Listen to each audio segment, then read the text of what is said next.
This is Pet Life Radio. Let's talk pets.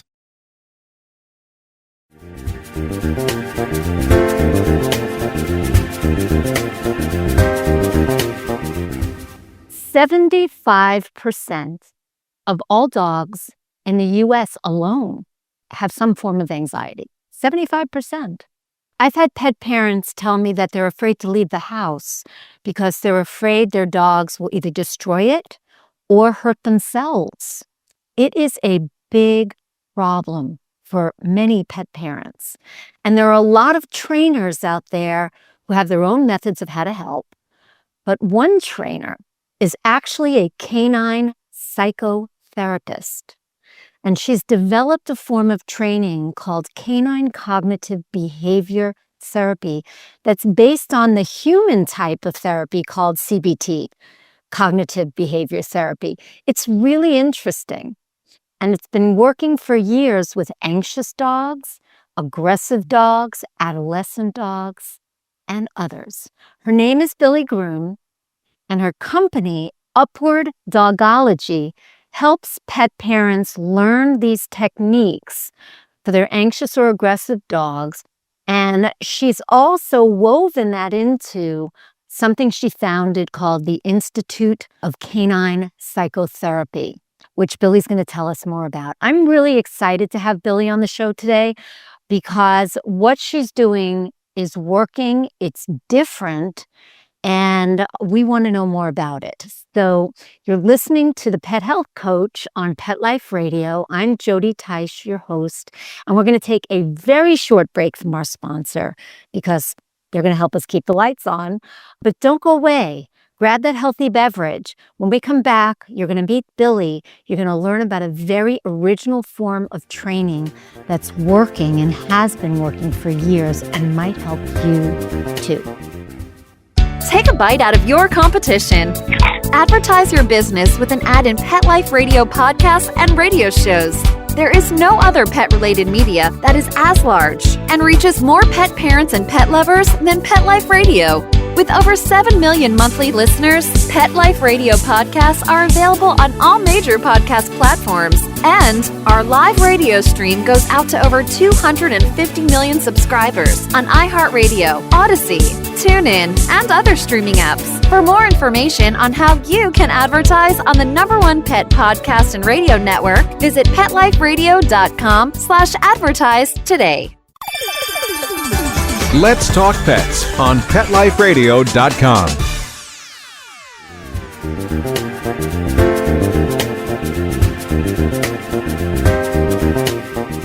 Welcome back. You're listening to the Pet Health Coach on Pet Life Radio. I'm Jody Teich, your host. We're here today with Billy Groom, founder of Upward Dogology and the Institute of Canine Psychotherapy. Billy's method of training, called canine cognitive behavior therapy, is different. And really, it's something that most of us may not have heard of before. But she's having such success with it over the years that publications like Psychology Today has singled it out to report on. Billy's won awards as an author. She's a speaker. She's a podcaster as well. And she's a fierce animal welfare supporter. And we love her for that. So let's welcome Billy today. Billy's going to tell us more about this. Hi, Billy. Hi, Jody. Thank you so much. So great to be here. My pleasure. Welcome to the show. I guess first, tell my audience what a canine psychotherapist is. That is such a good question. I've never been asked that in all the shows I've been on. It is interesting. Psychotherapy works more with the brain and the emotions and cognition, not with the behavior as such. So behaviors do get addressed. I want my dog's behavior addressed. You do, and I understand that. But when we're working with dogs that the behaviors are stemming from emotion and cognition, we need to work with resetting the brain and allowing for decision-making, self-regulation, and leading to intrinsic motivation. These types of things, whereas different professions, which people seem to think are the same profession, but they're actually very different. A trainer might use standard conditioning.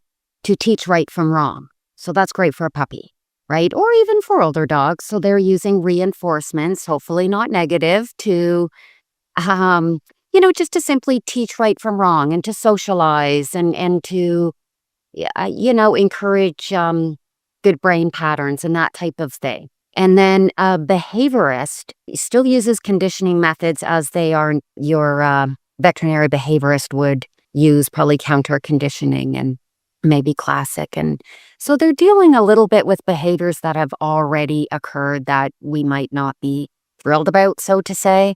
And they're using conditioning methods.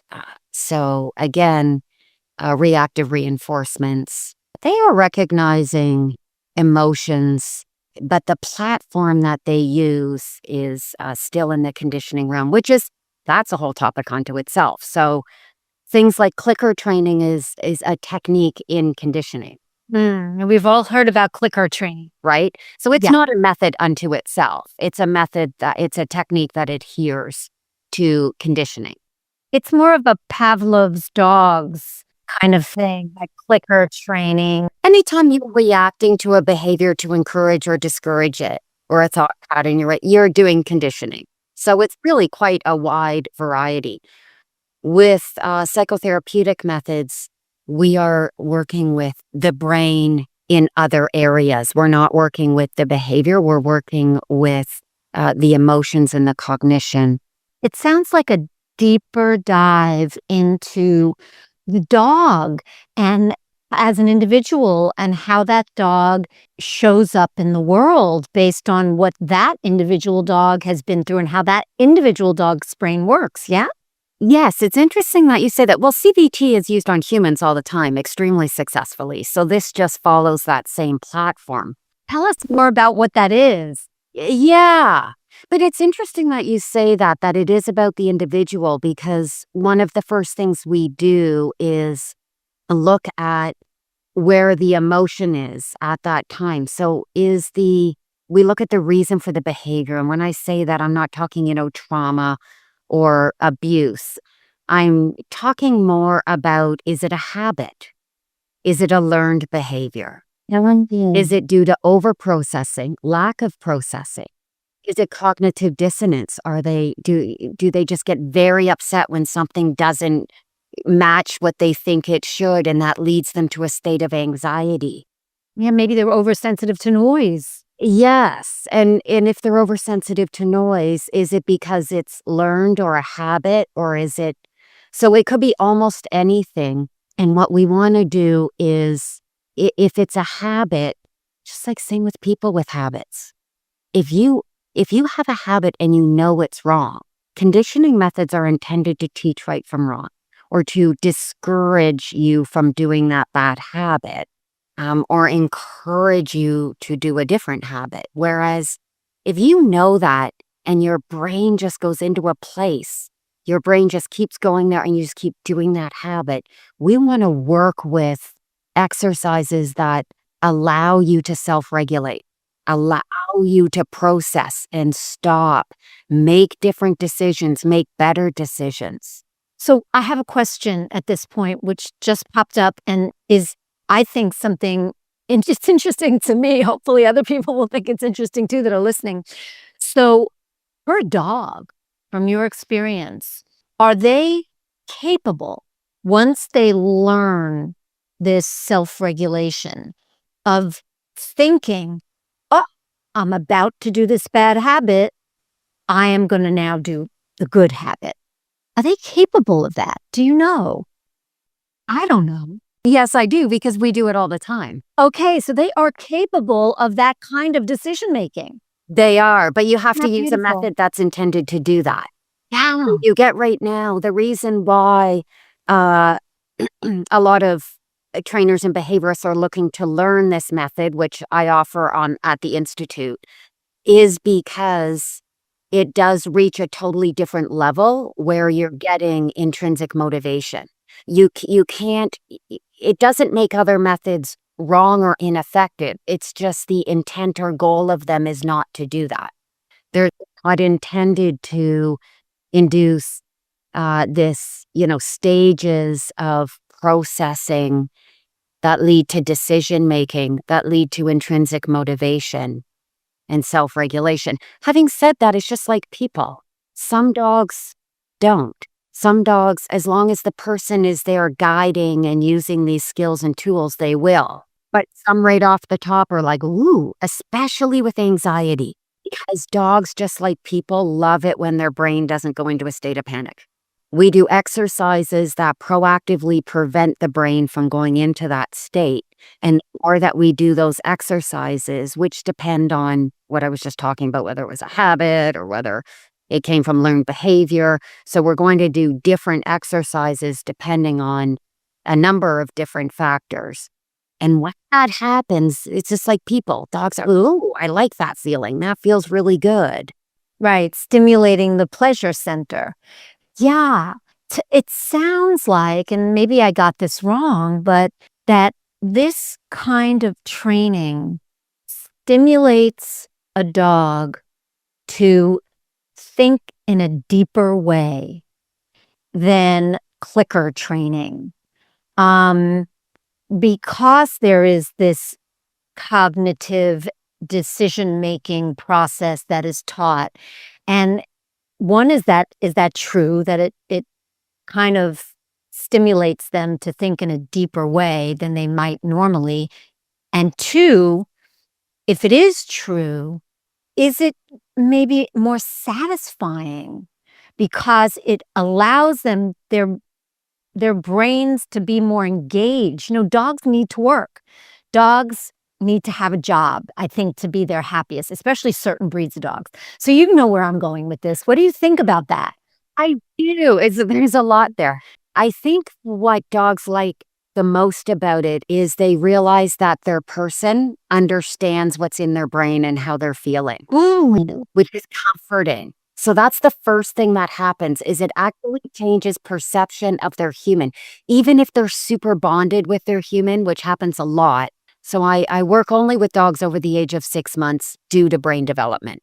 So the dogs in the adolescent stage who had a wonderful upbringing, they did very well at standard conditioning methods during puppyhood, and all went well. And then they hit adolescence. So they know right from wrong. They're just choosing to not do it. Okay. And they know right from wrong, but they're sort of like, I wonder what happens if I do this, or I wonder what happens. And they just hit a very, what people would consider a challenging stage. And it is. But once we switch over to CBT, we're actually recognizing the cognitive skills that are leading to that. And we, like you said, we work them. We actually work with what the dog is already thinking and doing. I'm hoping that there's a lot of your listeners now kind of thinking about their kids, right? Like how you have to adapt and grow as their kids hit different stages. Of course. Although you're still the same parent and you still have your own, parenting style, you adapt and adjust so that you're working with your child's brain development. It's the same with dogs. So, Billy, when you work with people who have rescued or adopted, now, oftentimes you hear about, personality disorders and fears and problems with dogs that have been rescued and adopted. Not only, we certainly hear about issues from dogs that have been, purchased from breeders, et cetera, and so forth. But in this specific instance, what do you notice that maybe has some commonality with animals that have had maybe rough histories, that have been rescued? Do you notice any commonalities across the board? Because I know every animal is different, but do you? Well, they have learned how to survive. There's a reason they're still alive. So they have learned behavior, they have habits, and just like people, we need to acknowledge and recognize the emotions, where they're coming from, and be able to provide them with these literally brain skills and tools that allow them to make these different decisions. And I should say that decisions are different than choice. So canine enrichment is choice, which is great. You're still using cognition there. What we really need to do is when we work with these dogs, for one, it's really important to recognize that they are using their cognitive skills.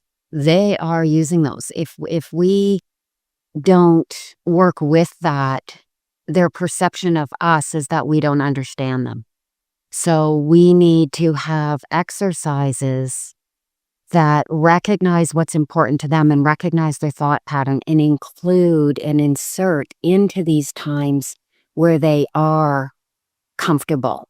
So this is the interesting thing about CBT is it works very little, extremely little in the challenging moment and with the stimuli, which can be challenging for people when they have a dog because they just want their psychotherapist to, you got to see what my dog is like in this situation. You've got to, no, we don't. We need to work in other situations that practice the brain processing and making decisions and self-regulating at other times. Then when we move to those more challenging times, the brain has already practiced doing that. There's no reward that we're moving forward. We are literally moving forward the dog's ability and the skills, whatever those skills are that we have with that particular dog, because they're different. So first we learn what the dog already knows and likes. We pull off of that and we incorporate exercises in other times to practice if they need practice processing more before they react, right? If you get a dog that's just highly reactive, just goes red zone super quickly, we don't work in that time.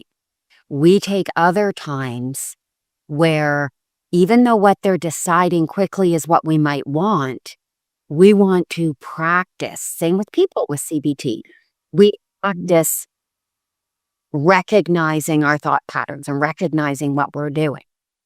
So that's how exactly we do that. It's actually quite easy and it's quite fun. So I love working with pet parents. I do because they see it very quickly. They see changes in their dog. Oh, wow. Even if it's not what they specifically are concerned about, but they can see their dog start to hunt and make different decisions and like doing it. And they practice that. And it's so fun because it's bonding and they love it. And it's not reward-based at all. The reward is inherent. It's whatever is important to the dog, because the reward is not what's moved forward. That's conditioning methods. What we move forward are the exercises that allow the dog to process and make these decisions. Very interesting. For every dog. It's really kind of cool. And it gets creative because I'll work with the pet parents really, and their feedback to me is absolutely essential. That's another requirement of CBT is there needs to be feedback, because based on that feedback, we're going to advance and change and move forward, and we're going to hit that point where the dogs, like you asked earlier about self-regulation and intrinsic motivation, can they do that? Yes. With this method, they can. So we keep working on that. And often by the time, their advancement has happened, they see so many changes in their dog. It's just a beautiful thing. When I'm working in ICP in the Institute, working with a professional who's learning the method as a whole, they're following it with multiple different dogs, with different factors that affect what exercises we do and when. But a parent only has to learn it for their dog. But when a professional's learning it, again, it's so great to work with them because they start to really get involved. Okay, so if the dog is this way or is that way, or we see these changes, or what happens if the dog decides this, because they are their own being. But there's always a platform. There's always something that we go back to. Great.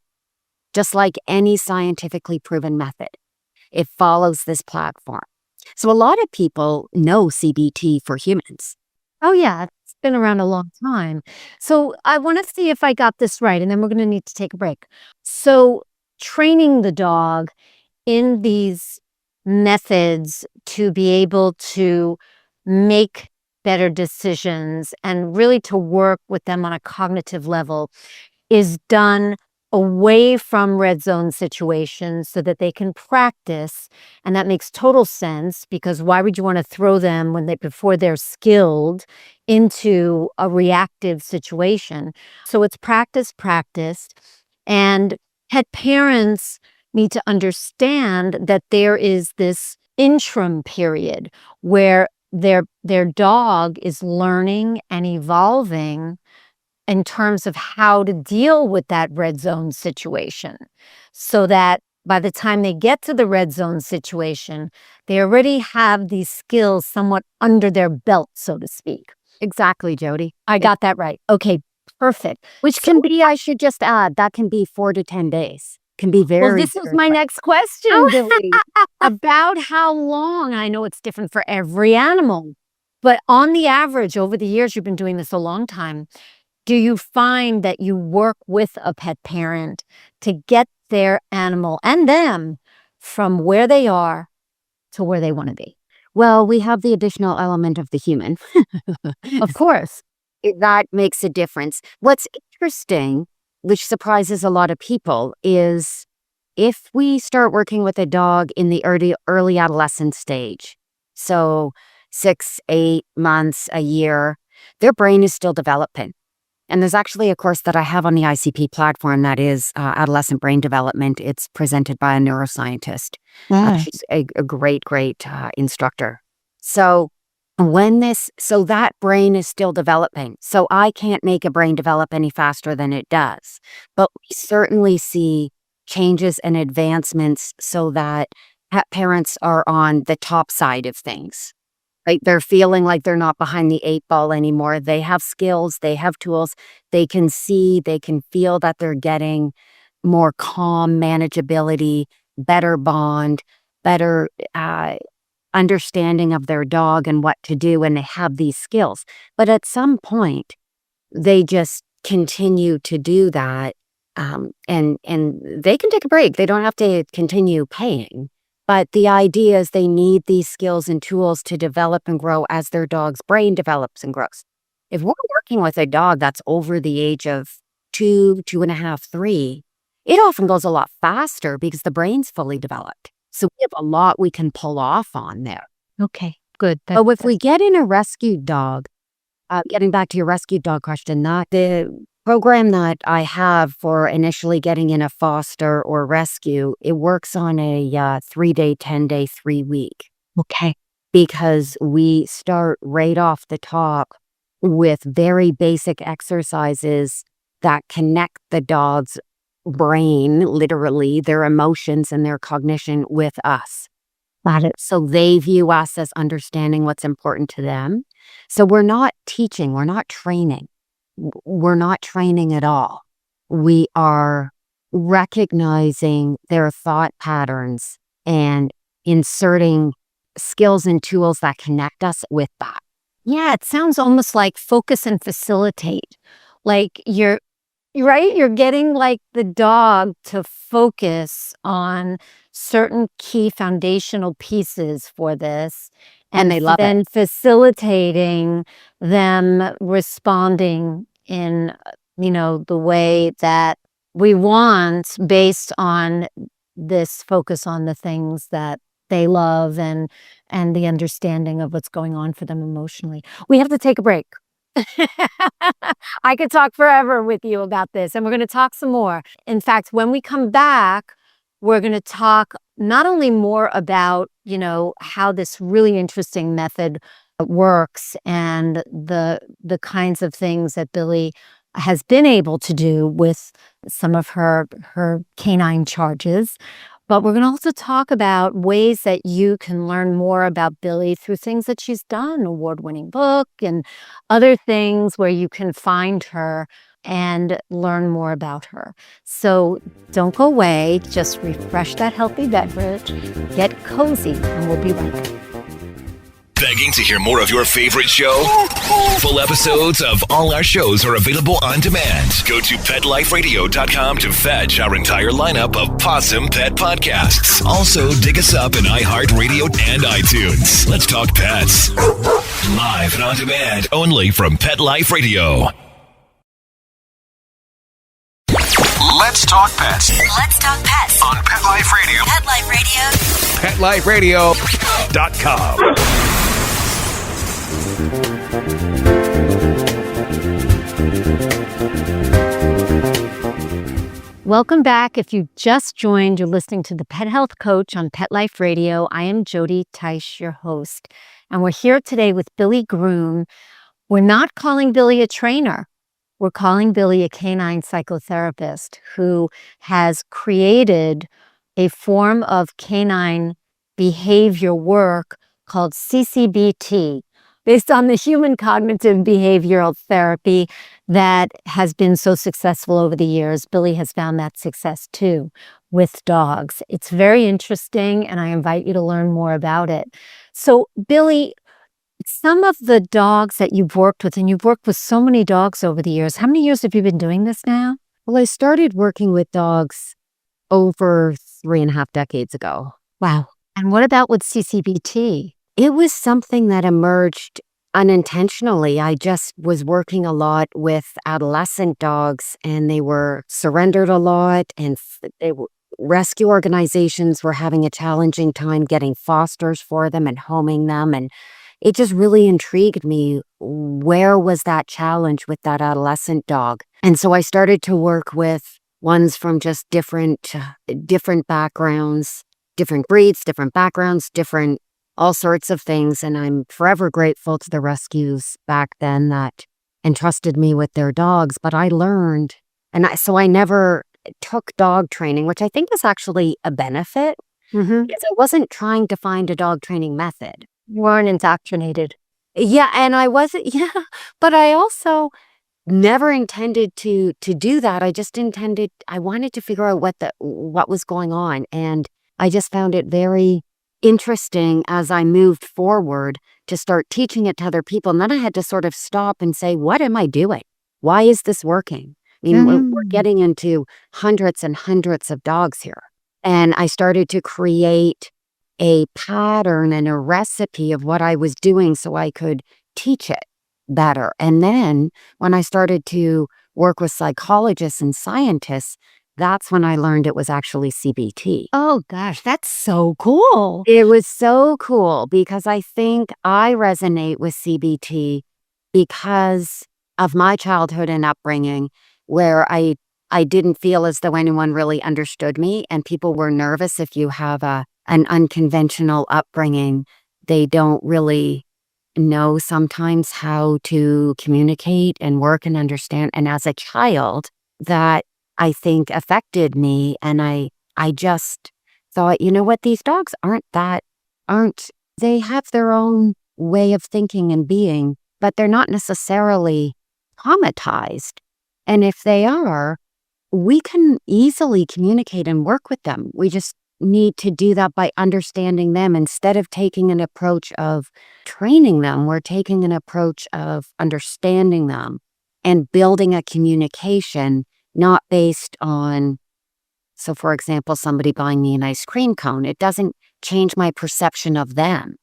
I would take the ice cream cone, I'd eat it, but I still might not be comfortable all the time with everything, right? But other things would make me comfortable when somebody understood me as a person and had a way of talking to me. And then that just started out exactly like that, wishy-washy. Decades ago, I was just sort of doing it, but not exactly sure how. And the light bulb went on when a man who specializes in child trauma rehab, and he really was big proponent of taking CBT approach as opposed to conditioning with working with these children back in, the 60s, 70s, 80s as it was developing along. And he's the one who said to me, your approach is completely CBT. And that was like a light bulb for me. Oh. And then I went and studied it and researched it and realized why I naturally gravitated to it.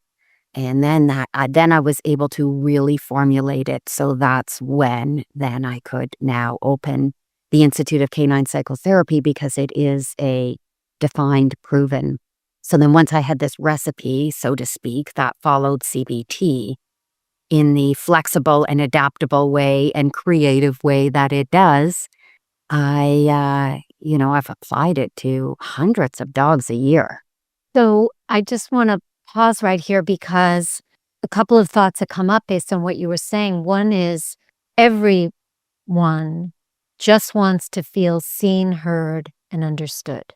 Yes. This sounds like what it does for the dogs that you work with, which is such a beautiful thing, and develops a huge amount of trust and opens space.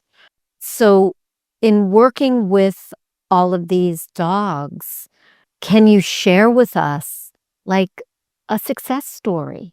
You have hundreds, I'm sure. Share one or two that are especially near and dear to you, because I know that I love to hear that as a pet parent, and I'm sure there are others listening who would love to hear, an animal who went from this to that, and happy, joy times for the pet parent. I think for me, it's the ones that come right off the street. I have a soft spot for those. And when I say street, independently, they could be in a community or something, but then come into a home. But the ones where the people have, quote unquote, tried everything, and they've been told to euthanize, they've been told to surrender by professionals, and the people just feel lost and they don't know what to do. And the trainers they've had were very good at what they did. The trainers were really, really wanting to help, but the method that they know just, isn't, they're just such different methods with different intents and principles and platforms. They're not intended to do the same thing for the same reason. So when that happens, you just see that the human gets so happy and feels so proud, and the dog feel that. It's amazing. I think there's just so many, because it's just such an amazing feeling. And it doesn't take long, and it's not difficult. It's just it's so interesting because pet parents are really so many of them are tenacious and dedicated to their dog. They're going to find something that works. And it's just so beautiful working with them. But it's also great working with the professionals in the industry and the trainers who want to expand and grow their business and be able to help more pet parents and more people. And I love working with the fosters. If I had to pick one, I would say maybe one of the rescue organizations in Mexico that had a dog that was badly beaten up and just getting really terrible life on the street, and brought that dog in, turned out to be deaf. And the foster that had that dog was really experienced, a very good foster and very dedicated, but could not get this just such high abuse on the street, such fear. And she was leaving. She was an American foster in Mexico, so something had to give. So we had a short time period, and she was very dedicated. And the person who ran the foster also had a home in Canada for that dog, but we had to get that dog to be able to at least be comfortable getting off a couch and trusting a person, and within a very short time period, 2 to 3 weeks, and that dog was on a plane, went up to Canada, and then I worked with the adopters, and it went smoothly, went so beautifully. That was I just didn't want to let that rescue org down, because they do so much good. So the dog was able to step into who he or she was meant to be. We just taught the adopter what the dog knew. This is what the dog knows. It's such a different mindset. It really is. Because even saying that to me, it's like, how would you do that? Because we know what the dog knows, because we worked with the dog. We set skills. And so when we transfer, then the dog goes, oh, you know what I know. Okay. You know how to relate to me. Safe you know what I know. It's not just, you can transfer a blanket and you can give treats and all that stuff too, but it's not the same. No, no, no, no. No. It's not the same. And it just went so beautifully and so, just And that dog is living his or her best life with in Canada. Yeah. the doctor. Beautiful. That- Love it. not Love near it. me in Canada. I'm in Canada, but not in Yeah. provinces. Yeah. No. Well, we don't have a lot of time left, but I do want to get to a couple of things that are, I want people to understand. If you want to read Billy's book, Billy has an award-winning book called The Art of Urban People with Adopted and Rescued Dogs Methodology. Can you briefly tell my listeners about what they would be diving into if they got that book? That's interesting. That book is not a training manual, neither is my podcast, but what it does is talk about, it's an introduction to change the mindset and the way that we think of these adopted and rescued dogs and adolescent dogs. That's what Upward is, Urban People with either adolescent and adopted and rescued dogs. That's the acronym. So it introduces different concepts and mindsets and ways of thinking when we're working with these dogs, and whether we're fostering or bringing them into our lives or whatever we're doing with them. So it was intended to bring forth a new mindset from the humans. So retrain the human brain on how to think about these dogs. And they're misunderstood. They're the misunderstood dogs, right? So it's a lot of that. It's my experiences. It's how the dog world is and why it can be, sometimes challenging. So it's more of a, Sounds like it's a foundational piece for Yeah. people with adopted or rescued dogs to then maybe, starting to work on this methodology, which is really my next question. If pet parents, they don't live near you, but they do want to work using CCBT with their animal, how can they do that? On your ICP site, do you have trainers who have gone through the program and are available for training? Do you train online? You need to work with the dog. So, how does that work for people that want virtual to use- training is incredible. Oh, you do it with this? Oh, I do. Yeah, I'm Okay. addicted to pet parents. I'm so addicted. I think it's just my comfort zone. So I do still do it 100% virtual, and it works phenomenally well because Okay. I get videos. I tell them send me a video of this, send me a video of that. And then we go through them and we talk about it and just go back and forth, and it just becomes a flow. It's wonderful.